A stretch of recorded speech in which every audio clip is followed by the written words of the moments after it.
बिस्मिल्लाहिर्रहमानिर्रहीम, अस्सलाम वालेकुम। PTV Sports के flagship football show kick-off में खुश आमदीद. Thank you for being with us this evening. It's always a pleasure being in front of you and discussing our favorite sport, which is football.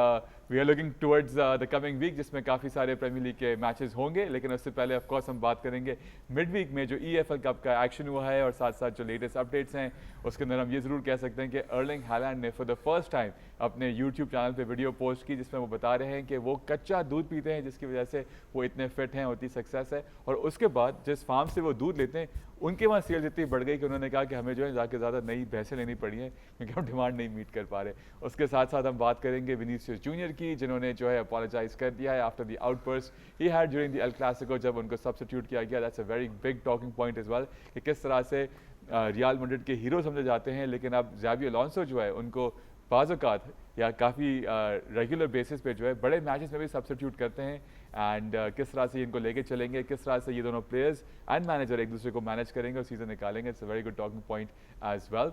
And उसके साथ साथ Celtic की बात करते हैं तो ब्रेंडन रॉजर्स जो हैं जा चुके हैं, काफ़ी चमक गोयों हैं कि शायद पोस्टेकोग्लू वापस आएंगे या कोई और मैनेजर आएगा सेल्टिक को मैनेज करने के लिए। तो let's see what happens on that front as well. उसके साथ हमने ये भी देखा कि इस मिड वीक में पाकिस्तान के जो प्राइम मिनिस्टर हैं Mian Mohammad Nawaz Shahbaz Sharif, he was in Saudi Arabia in Riyadh in conference along with Infantino the president of FIFA. काफ़ी अच्छी उनकी राउंड टेबल कॉन्फ्रेंस हुई जिसमें हमारे प्राइम मिनिस्टर भी मौजूद थे और काफ़ी जो इन्फेंटिनो साहब हैं उन्होंने काफ़ी तारीफ़ की पाकिस्तान की, जिस तरह से सारे अफेयर्स यहाँ पे मैनेज किए जा रहे हैं। So that was a pretty big thing. कुछ और भी हेड्स ऑफ स्टेट्स मौजूद थे, but for Pakistan to have a representation at that level, that's a very big thing and big achievement as well. And of course EFL के matches हुए, Liverpool की हम क्या बात करें, यकीन नहीं आ रहा कि ये वही टीम है जिसने रिकॉर्ड्स ब रिकॉर्ड्स पिछले साल कायम किए। आर्ने स्लॉट आए, लगा कि बिल्कुल एक हैंड एंड ग्लव वाली रिलेशनशिप थी, वो आए और छा गए, लेकिन अब 7 में से 6 मैचेस जो हैं वो हार चुके हैं। EFL का मैच भी वो हारे हैं, इस कप से बाहर हो चुके हैं। और क्रिस्टल पैलेस के लिए तो कोई तोड़ ही नहीं है इनके पास, 4 दफ़ा एट होम जो है वो नहीं हरा पाए हैं इस टीम को। तो क्या वहाँ पे हो रहा है समझ के बाहर है, बट इस पर भी हम बात करेंगे। और लगता है कि इस साल the word juggernaut can be set for Arsenal, जिस तरह से वो जा रहे हैं फ्रॉम स्ट्रेंथ टू स्ट्रेंथ। और अब तो उन्होंने 15 साल के लड़के को भी उन्होंने डेब्यू करा दिया इस मैच के अंदर, जो एक नया रिकॉर्ड है, तो इस पर भी बात होगी। And Newcastle winning that match, Man City winning that match as well. So let's get the show on the road. We have our usual suspects with us on my left in Celtic colours today. Usman Malik, sir, how are you? All More well? like Pakistan colours. तो all good Altamash. बिल्कुल, अगर as a fan आप मुझसे बात करें तो मैं बहुत ही एक मुश्किल फेज से गुजर रहा हूँ, बिकॉज इतने हार लेने की आदत नहीं रही। अक्सर हम कंफ्यूज ही होते हैं कि आप फ़ैन हैं या एनालिस्ट हैं। तो एनालिस्ट हूँ, तो इसलिए इस बड़े मुश्किल स्टेज के अंदर भी यहाँ पे आपके सामने बैठा हुआ हूँ।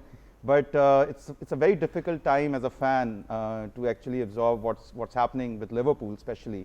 आप इससे अंदाज़ा लगा लें कि अक्टूबर का जो महीना है उसमें आर्सेनल का ऑलमोस्ट 100% रिकॉर्ड रहा और लिवरपूल का ऑलमोस्ट 98% या आप 90 कह लें। एक मैच फ्रैंकफर्ट से जीते वो, और बाकी देखें तो इतना बड़ा स्लंप कोई एक्सपेक्ट भी नहीं कर रहा था। और अब तो जो लोग हैं, जो फैंस हैं स्पेशली, वो स्लॉट आउट की बातें भी शुरू हो गई हैं काफ़ी हद तक, और क्योंकि कोई जवाब नहीं मिल पा रहा। और जो कैराबाओ कप के अंदर जैसी टीम खिलाई है, जब एकेडमी के प्लेयर, वो तो हम ज़रूर बात करते हैं, लेकिन आप ये देखें कि कुछ डिसीजन कहीं पे कंपैरेटिवली अगर हम बात करें, आर्सेनल भी खेली, उनकी भी आप जहां हैंडकैपी को डेब्यू मिला एज अ डिफेंडर, मैस्क्वेरे जो उनका, आप उनकी स्क्वाड डेप्थ को देखते हैं तो आप ये देखें कि 250 मिलियन की स्पेंडिंग या टोटल 500 मिलियन की स्पेंडिंग, 250 मिलियन के से दो प्लेयर्स खरीदे। तो क्यों नहीं उस टाइम पे हम बड़े खुश भी हो रहे थे, लेकिन क्यों नहीं फिर डेप्थ पे काम किया, जिसका जो है एक्सक्यूज़ वो दे रहे हैं।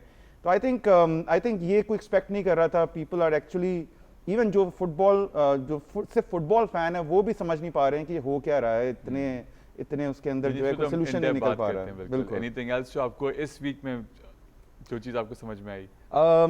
मुझे तो ये बात समझ आई है कि वॉल्टमेट जो है वो एक बड़े बेहतरीन स्ट्राइकर साबित हुए हैं। ईसैक को खो के न्यूकासल ने 11 मैचेस के अंदर 6 गोल उन्होंने स्कोर कर दिए। And I think it's probably, एक और बात मैं कहूँगा कि लोग ये भी कह रहे हैं कि probably that was the biggest scam by Newcastle to actually अब ये to न्यूकासल का स्कैम कैसे Isak. हो गया? सबके सामने था, वो तो चाह रहे थे बेचारे को रोकने नहीं, के लिए। they got a lot of money for अफसरदा भी that. थे, तो They got a उनका lot of क्या money. स्कैम था? वो तो लिवरपूल बेचारा एक हाँ. हाइप में आके उन्होंने ऐसी चीज कर ली which so far hasn't worked out for the club or the player.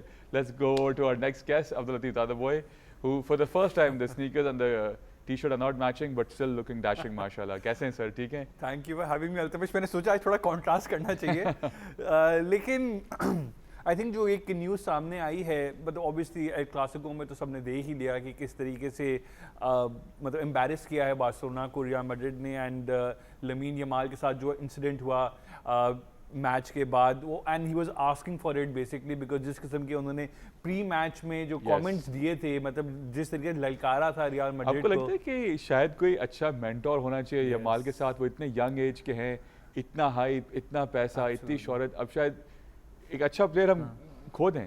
अल्तमिश आपकी बात सही है, क्यों देखिए आपको मेसी याद हो तो इस टीनेज में जब वो थे तो he was so much protected by Barcelona कि इस किस्म की मीडिया बाइट्स, मीडिया इंटरव्यू से मेसी को कभी वो सामने लाते ही नहीं थे। और लमीन यमाल के लिए बात नई नहीं है, इस किस्म की बड़ी बड़ी जो डींगे उन्होंने मारे वो लास्ट सीजन में मारे थे, लेकिन लास्ट सीजन बार्सिलोना के टीममेट्स ने उनका साथ दिया कि ऑन द पिच परफॉर्म किया, तो उनकी जो बड़ी बड़ी बातें थी उन पे इतनी स्पॉटलाइट नहीं आई, सारी बात रिजल्ट की हुई। इस दफा जब रिजल्ट सामने नहीं आया तो फिर सारा फोकस उनके ऊपर हो गया, और ये एक बहुत अननेसेसरी अनड्यू प्रेशर वो अपने ऊपर इनवाइट कर रहे हैं। It is not needed at all, it is not required. इस उम्र में सिर्फ उनको अपने फुटबॉल पे फोकस करना चाहिए, और सिर्फ उनके कमेंट्स थे, उनका जो ऑफ द पिच जो लाइफस्टाइल है वो भी बहुत ज्यादा मीडिया के अंदर आ रहा है, और ये मतलब लोग इस पे काफी तनकीद भी कर रहे हैं कि इतनी यंग एज के अंदर maybe he is not handling it very well, और maybe he needs guidance and protection from the club as well. मतलब क्लब इस तरीके से जो ना अपना एक कोई सीनियर जो एम्बेसडर जैसे पुयोल हो गया, जेरार्ड पीके तो खैर एग्जांपल सही नहीं है, पुयोल जैसा बंदा। एक्चुअली मैं कहूँगा कि पीके इज अ फैंटास्टिक एग्जांपल। वो जो उनके प्लेइंग डेज में इनके लिए मशहूर था कि जब बाकी प्लेयर्स अगर कुछ एक्स्ट्रा करिकुलर्स में इन्वॉल्व हो रहे, उनका स्ट्रिक्ट रेजिमेंट था, हर चीज़ को वो टू द टी फॉलो करते थे, हर चीज़ में अपना फ़ायदा देखते थे कि यार मैं ये कर रहा हूँ, इसमें फ़ायदा क्या है। He would cycle to the club for his matches as well, but of course जिस जहाँ पे लमीन यमाल ने कमेंट्स किए थे वो पीके का ही टूर्नामेंट है जो वो करवाते हैं, किंग्स टूर्नामेंट। और लेकिन पीके का मैंने वजह ये थी कहने की कि towards the end of his career वो थोड़ी ऑफ द फील्ड स्कैंडल्स के अंदर थोड़े वो फंस गए थे, बट लेकिन कि भाई मैंने बना लिया है, I've made my money, I've made my deals, now I can even show attitude to my own club as well and the hierarchy. तो पुयोल जैसा बंदा उसको जरा मेंटोर करे, गाइड करे, प्रोटेक्ट करे, मीडिया से प्रोटेक्शन की उनको जरूरत है, उनकी खुद की हरकतों से भी प्रोटेक्ट करें, वो जो कर रहे हैं, जो वो पार्टीज थ्रो कर रहे हैं। समर में जो खबरें आई थी उनके बर्थडे को लेके, आप बिल्कुल सही समझे सारी बात को, मैं इतना खुल के कहना नहीं चाह रहा था, लेकिन ऑफ द फील्ड एंटिक्स उनकी ऑन द पिच परफॉर्मेंस को इम्पैक्ट कर सकती हैं at such a young growing as.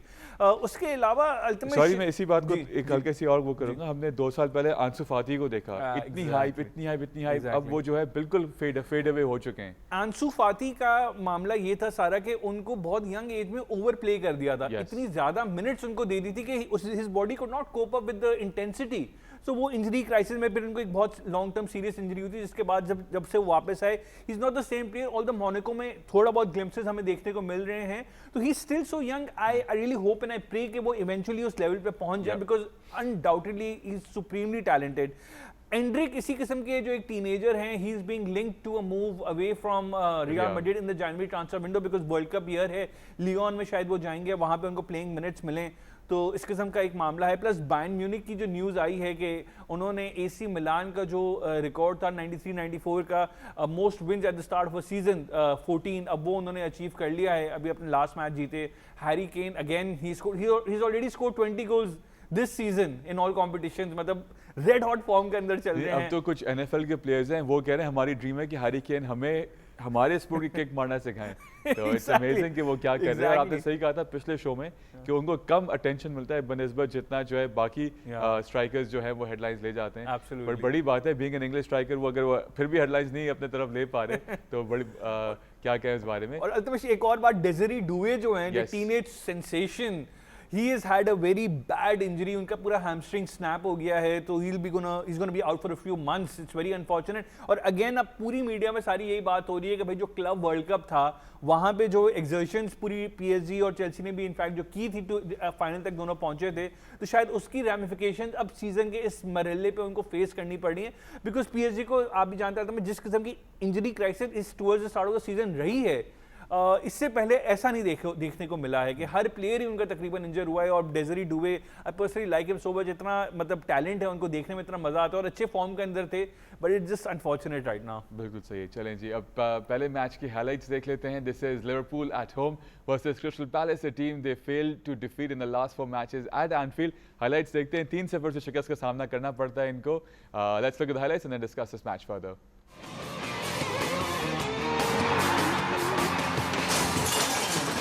तरह से लिवरपूल की डिफेंस को डाइसेक्ट किया है क्रिस्टल पैलेस के प्लेयर्स ने, एंड देन लिवरपूल को जो है एक रेड कार्ड भी मिलता है नेलो की शक्ल में, और उनके 2 मैचेस में उनको स्टार्ट मिलता है, दोनों में वो रेड कार्ड ले चुके हैं। लगता है वो उनको लगता है कि जो उनकी शर्ट का कलर है उससे उनको कार्ड भी मैच करना है, एंड दैट्स हाउ हिज कहते हैं career has started with this club. Overall Liverpool की अगर हम बात करते हैं पोजेशन की, they had 59% possession but an xG of only 0.45 and 1 shot on target.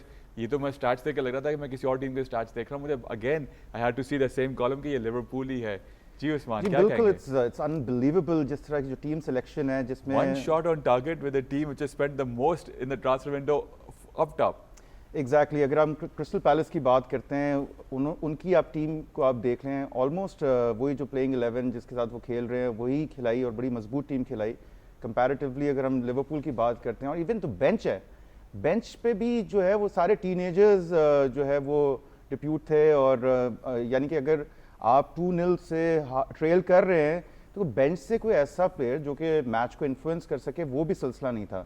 तो आई थिंक यहाँ पे मैनेजर प्रॉब्ली ही समहाउ बड़े उनके अच्छे डिसीजंस थे, जो पिछले सीजन के अंदर उन्होंने ऑलमोस्ट कोई 13 या 14 प्लेयर्स हैं उनके साथ ही टोटल जो है वो टीम खिलाई, रोटेशन इतनी ज़्यादा नहीं की। यहाँ पे ही बिकेम कम्प्लीटली क्लूलेस। जब आपका डिफेंस इतना स्ट्रगल कर रहा हो, पिछले 7 कंसेक्यूटिव मैचेस के अंदर कंसीड कर रहे हैं, और फिर उसके बाद आप डिफेंस के अंदर जो उन्होंने कर्किस की परफॉर्मेंस हमने पहले भी बात की है, रॉबर्टसन जो है वो सेंट्रल डिफेंडर खेल रहे थे, रैमजी जो कि बिल्कुल जो फ्रोजन आउट थे, और वो जो है वो पिछले सीज़न तो स्कॉटलैंड में लोन पे उनको दिया था, वापस आए, वो उनको स्टार्ट कराया। मिडफील्ड बिल्कुल ही जो है वो टीनेज मिडफील्ड थी, नियोनी को लेकर आए। आई थिंक समहाउ जो है आगे के मैचेस को देखते हुए विला, सिटी और रियाल के साथ जो मैचेस है, इसी वजह से जो है वो बिल्कुल एक एग्जिट स्ट्रैटेजी खेली है आर्ने स्लॉट ने कि इस टूर्नामेंट से बाहर होना ही बेहतर है। जो वो स्क्वाड डेप्थ की बातें कर रहे हैं, मतलब he doesn't have any excuse कि वो स्क्वाड डेप्थ की बात करें। 500 मिलियन की स्पेंडिंग के बाद दैट इज़ योर प्रायोरिटी। आप उसके अंदर जो है हम जितनी भी अगर तनकीद करें इस बारे में कि 125 मिलियन का आप ईसैक खरीद रहे हो, तो आप क्यों नहीं आपने डिफेंस के अंदर वो इन्वेस्ट किया। उन्होंने कहा ना कि मैच के बाद कि मैंने गैम्बल किया था पिछले मैच में ईसाक के साथ, अब देखो क्या हो गया।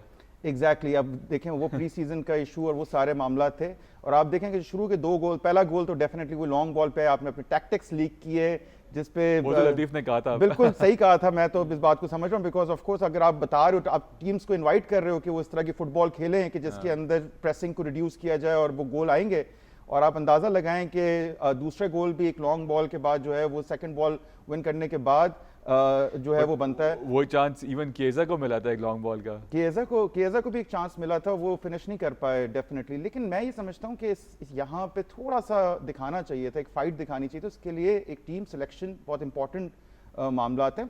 हार जीत तो चले, एक स्लम चल रहा है, लेकिन यहाँ पे आर्ने स्लॉट को बिल्कुल मैं समझता हूँ कि उनको आइडिया नहीं है कि वो क्या कर रहे हैं।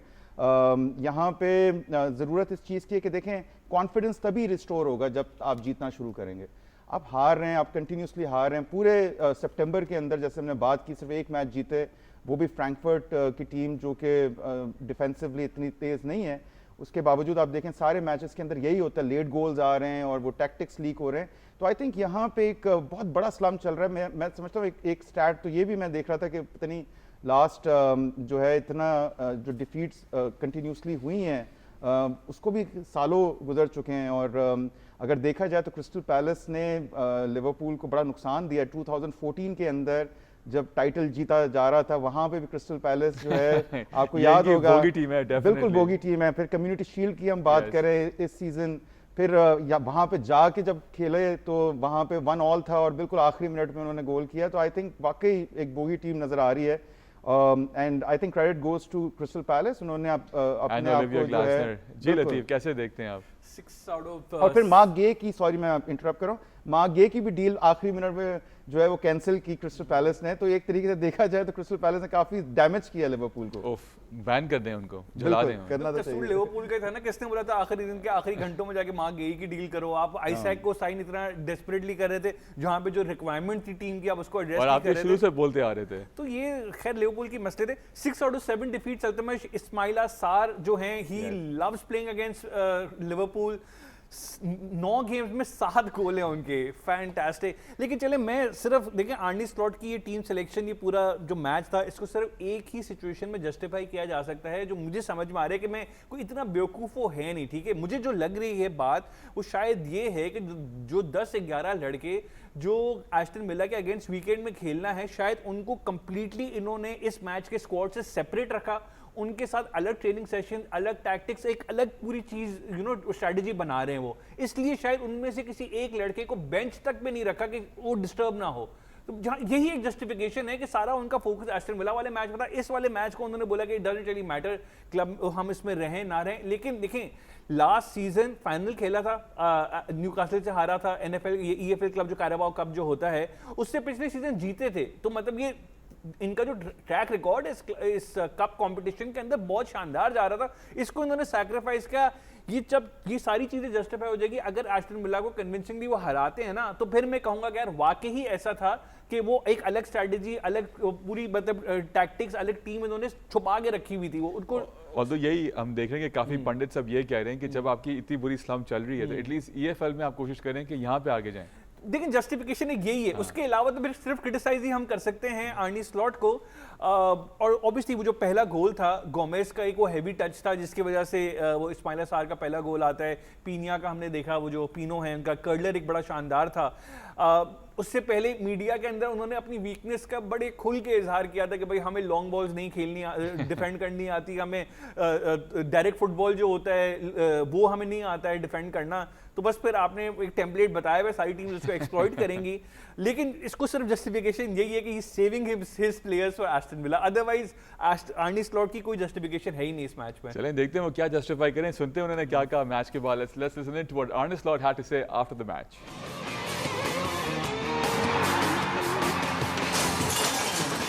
Enwari and Saka with the goals for Arsenal. इस मैच में दोनों टीमों के पास 50% पोजेशन रहती है, तकरीबन XG भी इनका सेम है।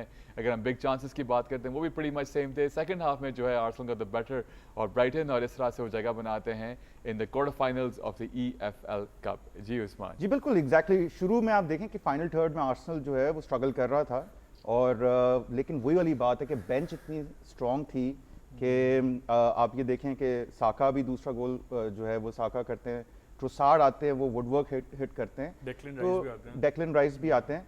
तो बात वही वाली बात है कि आर्सेनल और लिवरपूल की ट्रांसफर स्ट्रैटेजी की मैं थोड़ी सी बात कर लूँ, जिसकी वजह से उनकी स्क्वाड डेप्थ इतनी बेहतर है। उन्होंने अपनी कोर को मेंटेन करके रखा। उन्होंने प्लेयर्स, लुइस डियाज जैसा प्लेयर जो कि एक डायरेक्ट फुटबॉल खेलता था, उसको रिप्लेस नहीं किया, ऐसे ही प्लेयर अपने पास रखा, और उसकी जगह पे एक और जो है स्क्वाड डेप्थ के लिए प्लेयर साइन करे। जैसे हेनकैपी की हम मिसाल देते हैं, कितना बेहतरीन इनका डिफेंस रहा है, उसके बावजूद दे आर साइनिंग हेनकैपी, मॉस्क्योरो। तो यहाँ पे आर्सेनल ने वो सारी चीज़ की, क्योंकि एक नए प्लेयर को, चाहे वो जितना भी बड़ा प्लेयर हो, उसको एक खास तौर पे इंग्लिश फुटबॉल के अंदर उसको जो है ना सेट होने में डेफिनेटली टाइम लगता है। तो यहाँ पे आर्सेनल ने बड़ी ज़बरदस्त वो चीज़ की, और यही हमने देखा कि बेंच इतनी स्ट्रॉन्ग थी, गोल नहीं आ रहे थे, फाइनल थर्ड में स्ट्रगल कर रहे थे, लेकिन वो आए, उन्होंने डिफरेंस क्रिएट किया, और जो है वो बासानी जो है वो क्वार्टर फाइनल के लिए क्वालिफाई कर दिया। तो एक तो सबसे बड़ी बात ये है। दूसरी चीज़ ये कि जो सेट पीसेस के अंदर और जो लॉन्ग बॉल्स के अंदर जो भी डिफेंडर्स हैं इनके पास, वो उनको इस तरह से उनको जो ज़बरदस्त तरीके से वो किया कि गोल कंसीड नहीं कर पाते, सेकंड बॉल्स विन करते हैं वहाँ पे। तो आर्सेनल ने अपने ऊपर जो काम किया, जो पिछले सीजन के अंदर जितनी भी डेफिशिएंसीज थी उस पर काम किया, और यहाँ पे अब लग ये रहा है कि they are going for every trophy, they are actually winning all the football matches. और अगर स्क्वाड डेप्थ बात कर लें, स्ट्राइकर अगर हम बात करें, जैसे उनको क्राइसिस था पिछले सीजन में, इस सीजन में उन्होंने डेफिनेटली उस चीज़ को एड्रेस किया। बाकी अपने जो है इवन मिडफील्ड के अंदर आप देख लें, ऑडगार्ड की इंजरी आई हुई है जो कि उनके एक मेन इंजन रूम के प्लेयर है, उसके बाद उन्होंने एजे को साइन किया और जो कि 3-4 पोजीशन पे खेलते हैं। तो I think credit where it is due and Arsenal is progressing, और लगता यही है कि this is their time, this is their season to actually win it. Definitely everything probably. बिल्कुल सही कह रहे हैं आप। वनेरी अल्तमश लास्ट सीजन जब साका इंजर थे, 8 में से 11 स्टार्ट थे उनके बिटवीन फरवरी एंड अप्रैल, जब तक साका वापस आए थे। He played well, he got the first goal in this game. वो मरीनो का एक बड़ा ज़बरदस्त फ्लिक था और फिर उनको एक पास में लुइस केली ने उनका पास किया, he got the first goal. Arsenal 10 clean sheets, they just do not कंसीड। पिछले 11 क्लीन शीट से मतलब 10 मैच कंसेक्यूटिव जीतते हुए, 8 कंसेक्यूटिव जीतते हुए भी आ रहे हैं वो। उससे पहले एक ड्रॉ वगैरह हुआ था, 8 कंसेक्यूटिव विंस। सो मतलब they look the form team. उसके अलावा जैसे कॉन्ट्रास्ट, जैसे उस्मान ने बिल्कुल सही बताया कि लिवरपूल से अगर ऐसा कॉन्ट्रास्ट करें, इन्होंने भी 10 चेंजेस किए थे इस गेम के अंदर, आर्सेनल ने भी चेंजेस किए, बट उन्होंने बेंच स्ट्रेंथ मेंटेन की। जैसे लिवरपूल की जो बेंच स्ट्रेंथ थी, उनकी कंबाइंड अपीयरेंसेस 9 थी। यहाँ पे तो बड़े बड़े आपके एक्सपीरियंस प्लेयर्स थे, वो बैकअप के लिए उन्होंने इसलिए रखे थे कि भाई अगर जरूरत पड़ती है, अगर ट्रबल आता है तो वो बेंच से ला सके। ये होती है एक प्रॉपर स्ट्रैटेजी। उसके बाद हमने ब्राइटन में भी देखा कि उन्होंने अच्छे चांसेस क्रिएट किए। रूटर को एक अच्छा चांस मिला था, वैन हेके जो उनका था, उन्होंने क्लोज रेंज से एक वाइड शॉट मार दिया था। राया के सेव्स भी थे, बहुत सारे सेव्स थे definitely. So on the whole मतलब गेम उन्होंने कंट्रोल की। और मैं तो इस बात पे सरप्राइज हूँ कि सेट पीस से कोई गोल नहीं आया इस मैच के अंदर, वो दोनों गोल ओपन प्लेस से आए।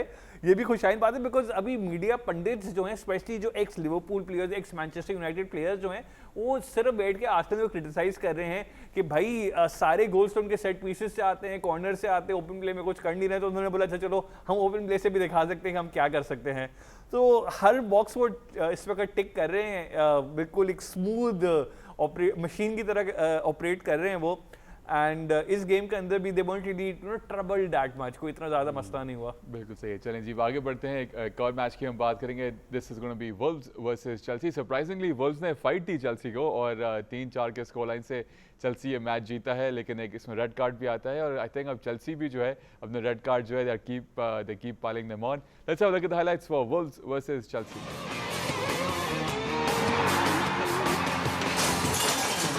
Wolves trying their best, but 4-3 से मैच खत्म होता है। मैं तो गिटन्स का गोल देख के ही और में रह गया था कि क्या प्लेयर हैं, किस तरह से परफॉर्म कर रहे हैं आते हैं साथ, एंड क्या उन्होंने इस मैच में गोल किया है। एंड इस दफ़ा Chelsea making sure that they qualify for the next round of this tournament. पिछले साल जो है वो यहीं पे वो बाहर हो गए थे, so now they qualified for the quarter finals. जी उस्मान। जेमी गिटन्स पहला उनका गोल आया है और जो चैंपियंस लीग के अंदर भी man of the match performance थी, और अब जाके पहला गोल, 2 assist, man of the match रहे इसके अंदर। बट असिस्ट के लिए वो तारिक जॉर्ज ने मिस कर दिया था। बिल्कुल वो भी था, लेकिन आई थिंक एस्तेबाओ का गोल भी बड़ा जबरदस्त था। लेकिन बड़ा इंटरेस्टिंग मैच था, probably it was the match of the week, क्योंकि 3-0 से चेल्सी लीड कर रहा था और उसके बाद जो है वो 2 गोल फिर वुल्व्स जो है, जो कि बहुत स्ट्रगल कर रहे हैं डेफिनेटली, वो 2 गोल स्कोर करते हैं, 3-2 हो जाता है। और फिर इस कप में मैचेस सारे जीते हुए आ रहे थे। हाँ, इसके अंदर अच्छी परफॉर्मेंस आ रही थी और यहाँ पे चेल्सी को बड़ा परेशान कर दिया था, बिकॉज वो फिर 4-2 की जब स्कोर लाइन हो गई तो उसके बाद जो है वो फिर आखिर में जो तीसरा गोल आता है 4-3 हो जाता है और फिर इतना टाइम बचता नहीं है। नहीं तो ऐसा लग रहा था कि ये 4-all होके शायद ये मैच ड्रॉ हो जाए। बट आई थिंक मैं ये बात करूँगा कि चेल्सी की जो ऑफेंसिव परफॉर्मेंस थी, जो अटैकिंग परफॉर्मेंस थी, एस्तेबाओ हो गए, गिटन्स हो गए, तारिक, उन्होंने भी गोल स्कोर किया, दैट वाज फिनोमिनल 10 on 10। लेकिन डिफेंस में वो स्ट्रगल कर रहे थे और यही हमने देखा प्रीमियर लीग के अंदर भी, जो सनडरलैंड के अगेंस्ट मैच था चेल्सी का, बिल्कुल आखिरी मिनट में 2-1 से वो हारे। तो I think they need to fix that, organize that, because of course defence ही है जो आपको मैचेस जिताता है यहाँ पे। But definitely Chelsea is also struggling defensively. कोई है सिलसिला ऐसा कि जो इनको ऑर्गेनाइज करना पड़ेगा, अदरवाइज ये आउटस्कोर हर दफ़ा नहीं आप कर सकते टीम्स को। और फिर टीम्स इससे, वुल्व्स तो आप देखें रेलीगेशन बैटल के अंदर है इस वक्त। जो टॉप 10 टीम्स हैं बहुत मुश्किल टीम्स हैं और बहुत कंपेटिटिव टीम्स हैं, और चेल्सी को अगर अपने आप को ऊपर रखना है या टॉप 4 पोजीशंस में भी रखना है इवन प्रीमियर लीग के अंदर भी, they have to you know fix this defence वाला जो इशू है। वीकेंड पे काफी तगड़ा मैच है स्पर्स के खिलाफ, लेट्स सी वहां पे क्या होता है, बट कैसे समाप्त करेंगे इस मैच को? अल्टीमेटली 6th रेड कार्ड था 9 गेम्स के अंदर। यस, मैंने इसीलिए कहा कि वो भी पाइल अप कर रहे हैं। वो भी पाइल अप कर रहे हैं, तो एक डेफिनेट एक 7 मिनट के अंदर 2 येलो कार्ड पिक किए लियाम डेलैप ने, और मेरेस्का ने कहा भी कि बड़ा एम्बैरेसिंग और बड़ा स्टूपिड येलो कार्ड था। ऑब्वियसली इसकी कोई जस्टिफिकेशन नहीं है। बाकी अटैकिंग टैलेंट था सेंटर बैक पोजीशन के ऊपर, they need to get Wesley Fofana back, he is the most experience person. Levi Colwill तो अब है नहीं, he needs to be you know in there, ताकि वो ऑर्गेनाइज कर सकें डिफेंस को, बिकॉज बगैर एलीट सेंटर बैक्स के आप लीग टाइटल के लिए कभी भी चैलेंज नहीं कर सकते। तो centre back is a very problematic position. Robert Sanchez ने अपने आप को बेहतर किया है, नो क्वेश्चन। उनके जो ब्लंडर्स थे वो देखने को इतने नहीं मिल रहे, लेकिन मैं बात आपके फेवरेट बिल्कुल, लेकिन मैं वुल्व्स की बात करूंगा। अल्तमिश 2023 से 330 मिलियन पाउंड्स का टैलेंट इन्होंने सेल किया है, ठीक है जी। और इस सीजन स्पेशली जो समर ट्रांसफर विंडो था, एक लैक ऑफ एम्बिशन नजर आया। उन्होंने ये सोच लिया है अपने जहन के अंदर, वो जो पोर्चुगल की बी टीम में थक गई होगी ना वो सारे चले गए ना, सबको बेच दिया। जब से नूनो गए हैं उसके बाद से फिर वो जो अच्छा देखिए, विक्टर परेरा लास्ट दिसंबर के अंदर जो उनके मैनेजर है उनको हायर किया गया था। दिसंबर से उन्होंने रेलेगेशन से निकाला, अच्छी पोजीशन में फिनिश कराया, मैनेजर ऑफ द सीजन के लिए भी नॉमिनेट हुए वो 6 महीने के अंदर अंदर, इतनी इंपैक्ट था उनका। लेकिन इस सीजन जब से स्टार्ट हुआ 7 डिफीट्स इन 9 गेम्स, एक रेलीगेशन बैटल में है। समर विंडो के अंदर उन्होंने कोई भी प्रीमियर लीग का बेस्ट प्लेयर नहीं खरीदा, उन्होंने सारे वही यूरोप से जो छांटी मारते हैं वही छांट के प्लेयर्स लेकर आए हैं वो। लेकिन बात सारी ये ना अल्तमिश के वो मामला चल नहीं रहा है। ये उन्होंने सोच लिया है कि भाई 8 कंसेक्यूटिव सीजन से ये लोग हैं प्रीमियर लीग के अंदर, इस दौरान में वो यूरोप भी खेले, वेम्बली में सेमीफाइनल भी उन्होंने खेले कप कंपटीशन के। बट द प्रॉब्लम इज कि वो जो रेलीगेशन से जो टीम्स प्रमोट होकर ऊपर आई हैं इस दफा, वो इतनी स्ट्रांग हैं कि teams like Wolves and West Ham को एक रियलिटी चेक मिल रहा है। वो ये समझ रहे थे कि भाई हम तो कभी रेलीगेट हो ही नहीं सकते, बिकॉज नीचे से इतनी हल्की टीमें आती हैं कि हम लोग बच ही जाते हैं हमेशा। But West Ham have been finishing mid table consistently as well. West Ham का अब अलग मसले चल रहे हैं उनके, एंड वुल्व्स का हम कह सकते हैं कि कभी ऊपर कभी नीचे, बट वेस्ट हैम तो कंसिस्टेंटली। लेकिन 8 साल से तो वो भी प्रीमियर लीग के अंदर ही थे ना वुल्व्स, मतलब तो वो इस किस्म का मैं ड्रॉप ऑफ जो आया है ना कि सारे एक्सपीरियंस प्लेयर्स आपने बेच दी और समर विंडो के अंदर आपने एम्बिशन ही नहीं शो किया। वो ये कंप्लेसेंसी थी कि भाई हम डेलीगेट नहीं हो सकते। उन्होंने जज ही नहीं किया कि भाई जो प्रमोटेड टीम्स आई, सनडरलैंड हो गया, लीड्स हो गया, Burnley, they are so much better than Wolves right now. So I really fair for them. मुझे ऐसा लग रहा है कि आई थिंक टॉप 5 के अंदर इस वक्त है, बेटर देन बोर्नमथ जो प्रीमियर लीग सेकंड पोजीशन पे। नहीं तो मुझे इस वक्त प्योर कैंडिडेट नजर आ रहा है वुल्व्स रेलीगेशन के लिए। अगर एक पिछले सीजन की तरह एक और मिरेकल हो गया तो हो गया, लेकिन they are going down it seems. It's so unfortunate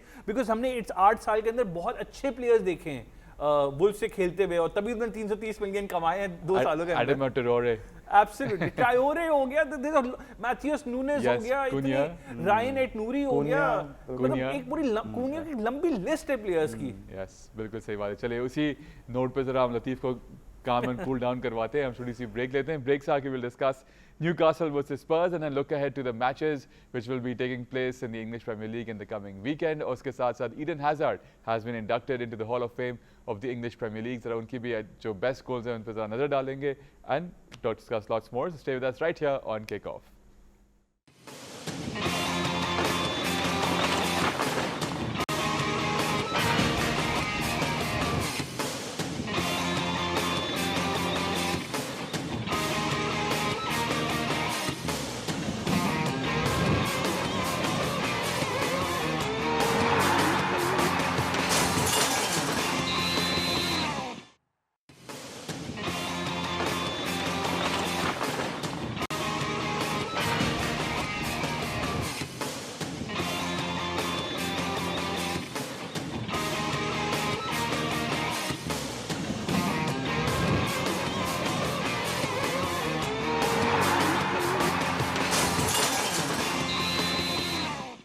Break के बाद खुशामदीद, thank you for staying with us right here on Kickoff. Break से पहले we were discussing matches of the EFL Cup, जिसमें हमने स्पेशली बात की लिवरपूल के बारे में जो अब कंसिस्टेंटली हार रहे हैं। Who would have thought कि हम ये अल्फाज इस्तेमाल करेंगे लिवरपूल के लिए, but that is the truth. Let's see what they do in the coming weekend versus Aston villa. And हमने आर्सेनल की बात की जो कंसिस्टेंटली जीत रहे हैं, और काफ़ी अब लग रहा है कि 2004 के बाद, 2004 के बाद पहली बार शायद वो कोई ट्रॉफी जो है, बड़ी ट्रॉफी, वो अपने नाम कर सकें. अब कुछ आगे बढ़ते हैं. Will discuss Newcastle again, a team which is doing very well. उनका मुकाबला EFL कप में हुआ वर्सेस स्पर्स. याद रहे कि न्यूकासल जो है इस वक्त डिफेंडिंग चैंपियंस हैं इस टूर्नामेंट के. और जब हम बोगी टीम्स की बात करते हैं, फॉर एग्जांपल क्रिस्टल पैलेस और लिवरपूल, तो न्यूकासल के लिए वो है स्पर्स जो कंसिस्टेंटली इनको हराते हुए आ रहे हैं. जरा इस मैच के हाइलाइट्स देखते हैं, न्यूकासल वर्सेस स्पर्स, और फिर इस मैच को डिस्कस करते हैं.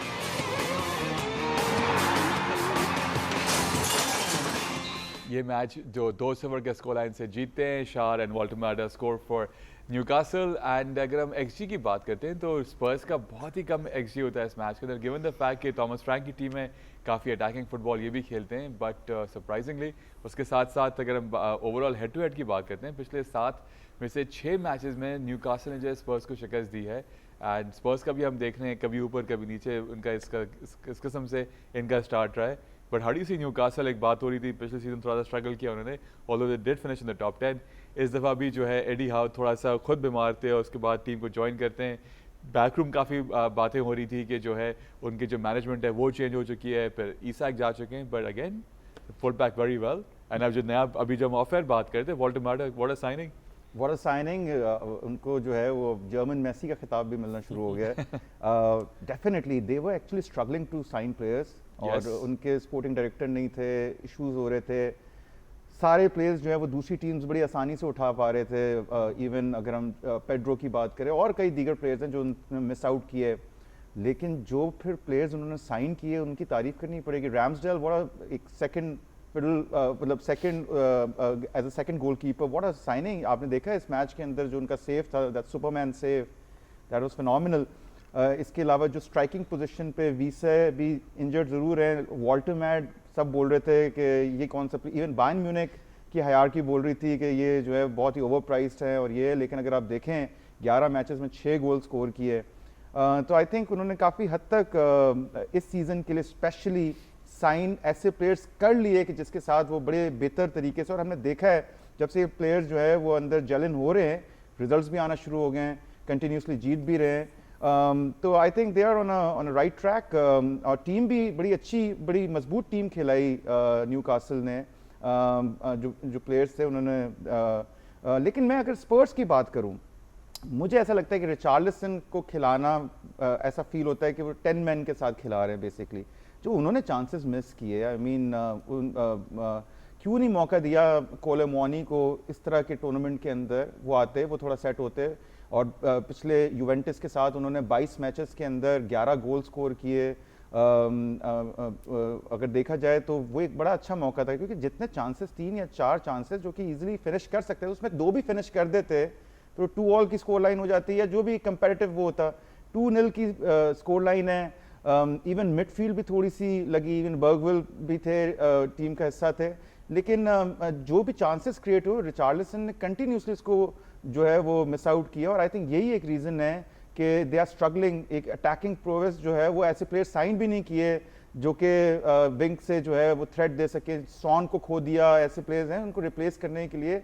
हमने देखा कि जैसे न्यूकासल ने रिप्लेस किया है ईसाक को वॉल्टरमेट के साथ, या वीसा उन्होंने लिया है जो आएंगे तो definitely is gonna score a lot of goals.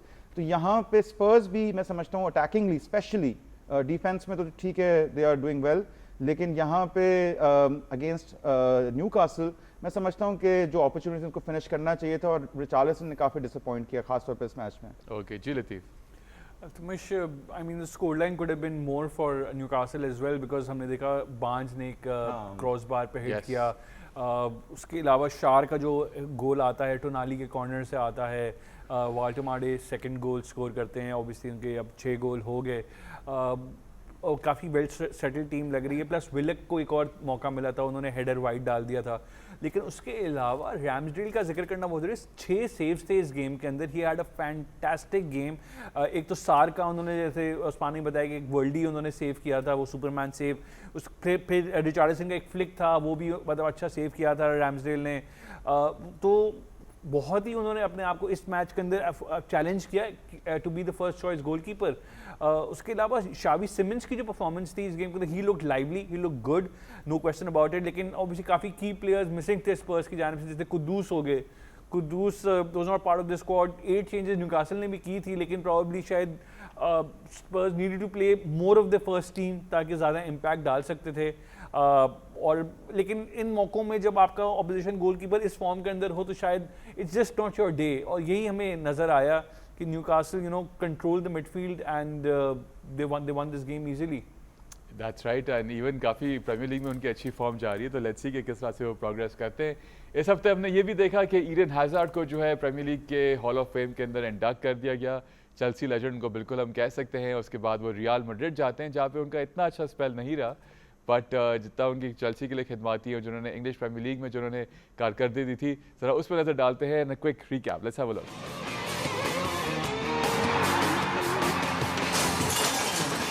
Very nice closing shot over there, जिस तरह से ईडन हैज़ार्ड खुद अपने शर्ट को पॉइंट कर रहे हैं, showing his name, of course the goals he scored and the contribution he had for Chelsea and in the English Premier League as well, rightly inducted into the Hall of Fame.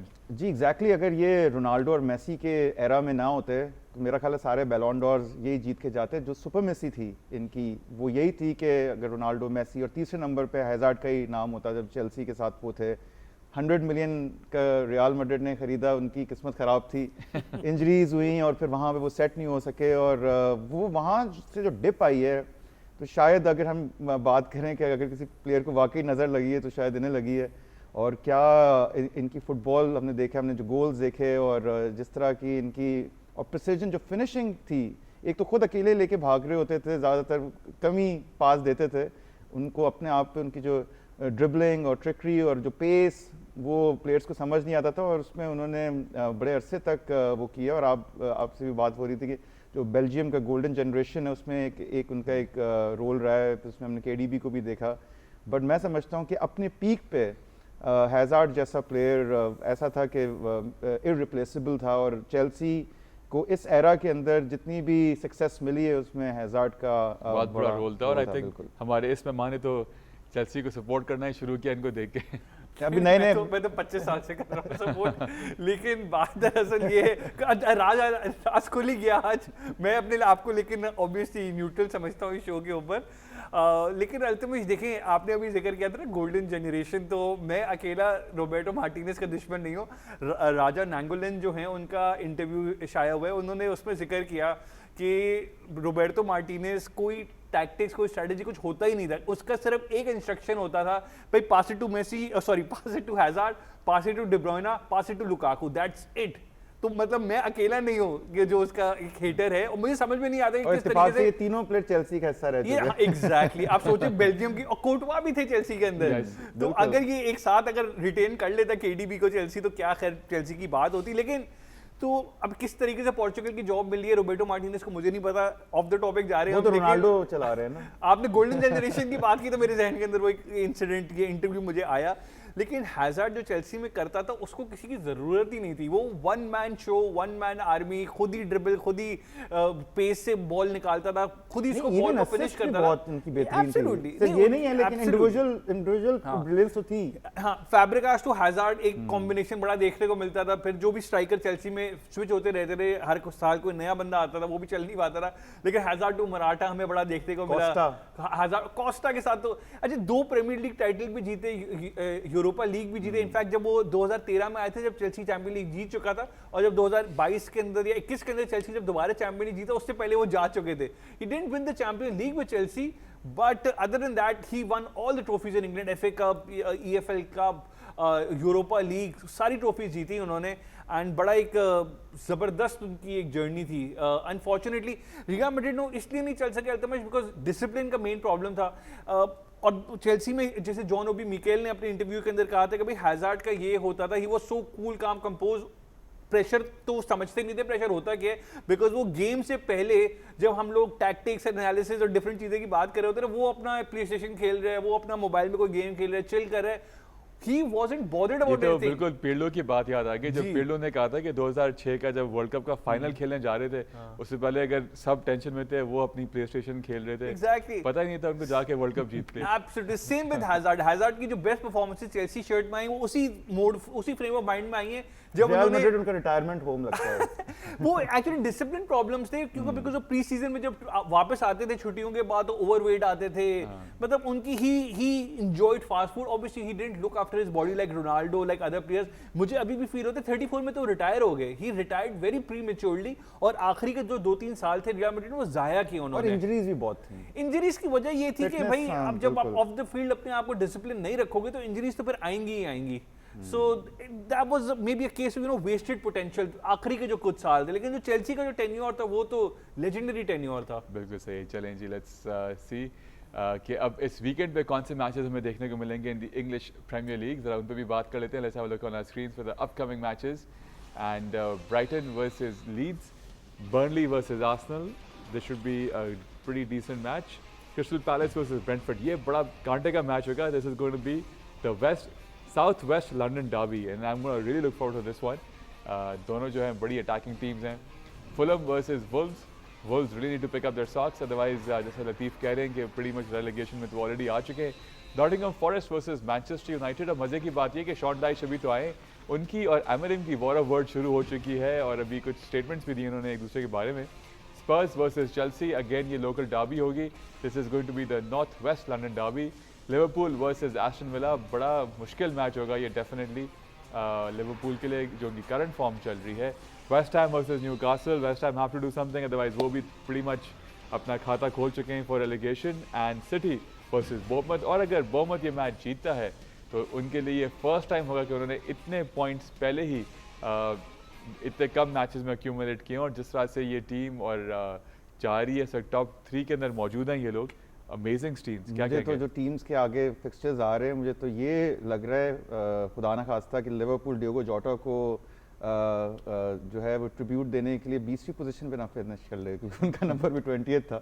I hope ऐसा ना हो but नहीं तो खैर next to impossible बात है लेकिन देखें बहुत मुश्किल टीम्स हैं अगर आप हाँ, देखें yes, other than yes, Wolves West Ham even वो भी रिजल्ट्स निकाल पा रही हैं। हमने देखा जो ईपीएल के अंदर साउथहैम्पटन की टीम जो कि चैंपियनशिप में उन्होंने बड़ा टफ फाइट दी exactly. थी तो इस लिहाज से अगर तो इन चीज़ों को फिक्स नहीं करेंगे तो वो खैर एक मजाकन मैं बात कर रहा हूँ but I think overall there are a lot of problems and I think अगर क्राइसिस कहते हैं तो दिस इज एक्चुअली एक क्राइसिस है जो लिवरपूल फेस कर रहा है तो they have to fix themselves otherwise it's gonna be very tough. Super club की वापसी देख रहे हैं आप एग्जैक्टली और वो जो इंटरव्यू उन्होंने दिया है ना वो बिल्कुल उसी टाइम पे आया जब यूनाइटेड से लिवरपूल हारी उसके अगले दिन ही वो इंटरव्यू आया और उन्होंने बिल्कुल इसको ओवर रूल नहीं किया। वो कह रहे हैं कि देयर इज़ अ पॉसिबिलिटी और मैं समझता हूँ कि जैसा क्लॉप ने बिल्ड किया था वही शायद इसको दोबारा रीबिल्ड करने आए शायद। आई थिंक बहुत जल्दी उम्मीद छोड़ रहे हैं जो प्लेयर्स इनके पास हैं और जो चीजें ये तो होता है जी। This is all part of a master plan यार वो 10 लड़के उन्होंने अलग छुपा के रखे उनको अलग से ट्रेनिंग करा रहे टैक्टिक्स बना रहे स्ट्रेटजी बना रहे तो वो 10 लड़के पिछले 7 मैचेस में क्या कर रहे थे भाई? भाई एक हफ्ता इन्होंने लगाया है प्रिपेयर करने के लिए आप देखिए अभी वीकेंड पे होता है क्या but other than that Spurs Chelsea obviously is gonna be a huge game for Chelsea मुझे नजर आ रहा है मैं आपको अभी से प्रेडिक्शन कर रहा हूँ कि Chelsea will not win this game. The thing with Spurs is कि वो एक लो ब्लॉक खेलते हैं और उनका डायरेक्ट फुटबॉल है वही Chelsea की वीकनेस है बहुत मुश्किल है कि Chelsea इस गेम को जीत सके। अच्छा why is it कि Spurs के fans are not too happy with Thomas Frank? I am surprised उनका देखें बेंचमार्क तो देखें वो नंबर क्या 17 या 18 पे फिर सॉरी 16 या 17 पे फिनिश हुए थे अब अभी तो बेहतर ही है ना वो obviously top half of the table के अंदर है and this is just the starting tenure I am sure मतलब टॉप 10 के अंदर मतलब नंबर 6 नंबर 7 पे तो फिनिश कर सकता है स्पर्स की टीम। और वो कैसे देख रहे हैं हम Crystal Palace Brentford the London derby that should be an explosive match वो एक सेट पीस का गेम होगा कि दोनों में से जो बेहतर सेट पीसेस करेगा जीत जाएगा। इस दफा अल्तमिश कुछ स्टैट्स भी सामने आए ना कि इस दफा प्रीमियर लीग के अंदर on the whole set piece की जो गोल्स की परसेंटेज है लास्ट ईयर 20% इस दफा 27% हो गई है 7% इंक्रीज हुआ सेट पीस गोल्स में at this stage of the season. जो थ्रो-इन्स हर जो टीम है ना वो थ्रो-इन्स पे कर रही है और ये जो उसमें काफी गोल कंसीड हो रहे हैं तो आई थिंक वो हम लॉन्ग थ्रोज जो हैं उसकी वजह से बहुत देख रहे हैं उसकी एक वापसी हुई है, लिवरपूल भी स्ट्रगल कर रहा है उसकी वजह से इस मामले में लॉन्ग थ्रोस के अंदर, और बाकी सारी चेल्सी तो कर ही रहे हैं। चेल्सी भी कर रहा है, जो Chelsea वुल्व्स वाला तो मैच बिल्कुल था कर उसमें रहा है। वुल्व्स ने आपने गोल लिवरपूल score का किया था। भी रिमाइंड किया आपको कि चेल्सी भी कर रहा है, लेकिन before we close Nottingham versus United, ये भी एक अच्छा मैच होगा। ऑब्वियसली पार्क द बस वाले तो मास्टर आ चुके हैं, शॉन डाइच वहाँ पर, कैसे देखते हैं? लेकिन बिल्कुल एक यूनाइटेड को अगर देखा जाए, जो उनकी परफॉर्मेंस अक्टूबर के मंथ में रही है, लग रहा है कि दे आर बैक, और गोल्स भी आ रहे हैं, डिफेंसिवली भी काफ़ी इंप्रूव हो रहा है, तो मैं समझता हूँ यूनाइटेड जीत जाएगा। और एमओएम के अब जो टैक्टिक्स हैं वो काम कर रहे हैं, वो डायरेक्ट फुटबॉल खिला रहे हैं, तो कुछ डिफरेंट उन्होंने किया है, लेकिन मैं नहीं देख पा रहा हूँ कि नॉटिंघम को एट होम मैनचेस्टर यूनाइटेड हरा सके। आई डू फील कि it's either gonna be a draw या नॉटिंघम शायद ये जीत जाएगा, because Sean Dyche knows how to defend these long balls. उसको पता है ये this is bread and butter. And जैसे मैंने लास्ट शो के स्टैट्स भी बताए थे कि जो मिड टेबल टीम्स होती हैं उनके खिलाफ हिस्टोरिकली एमोरिम ने बहुत ज़्यादा स्ट्रगल किए। Top half of the table की टॉप 6 के अगेंस्ट तो वो परफॉर्म करके पॉइंट्स निकाल ही लेते हैं, लेकिन यहाँ पे वो स्ट्रगल करते हैं। हालांकि ब्राइटन को हराया उन्होंने वहाँ पे मुझे गलत साबित किया, लेकिन नॉटिंघम फॉरेस्ट वाला गेम है, मुझे अभी भी लग रहा है कि it's either gonna be a draw और फॉरेस्ट कैन विन। और डाइच शो है, एक जीते हैं एक हारे हैं, तो ये भी हो चुका है। तो अगेन कोई वो ऐसे कोई इनविंसिबल भी नहीं है। नहीं, not at all. ऐसा उनकी बात करें। उस्मान आपका बहुत शुक्रिया, लतीफ आपको भी बहुत शुक्रिया। Thank you for being with us as well. इंशाल्लाह आपसे फिर बहुत जल्द आने वाले हफ्ते में मुलाकात होगी। अपना बहुत ख्याल रखें। किक ऑफ की टीम की जानिब से फिलहाल गुड नाइट एंड अल्लाह हाफिज़।